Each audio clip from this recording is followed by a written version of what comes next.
May Day, also known as International Workers' Day, saw workers from Asia to Europe take to the streets to demand economic justice and better working conditions. This global outpouring of worker discontent hasn't been seen since before the COVID-19 pandemic sent the world into lockdowns.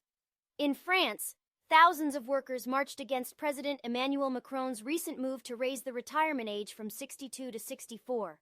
The protest movement shows workers hope to be treated differently, according to the head of the influential moderate union CFDT, Laurent Berger.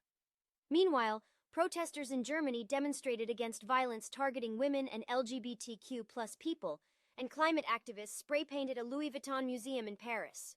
Across Asia, this year's May Day events unleashed pent-up frustration after 3 years of COVID-19 restrictions. In South Korea, tens of thousands of people attended various rallies in its biggest May Day gathering since the pandemic began in early 2020.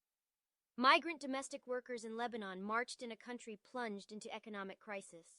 In Spain, more than 70 marches were held across the country, led by the country's powerful unions, who warned of social conflict if low salaries compared to the EU average don't rise in line with inflation. They also praised incentives to move Spain to a 4-day working week. In Turkey, police prevented a group of demonstrators from reaching Istanbul's main square, Taksim, and detained around a dozen protesters. The square has symbolic importance for Turkey's trade unions after unknown gunmen opened fire on people celebrating May Day at Taksim in 1977, causing a stampede.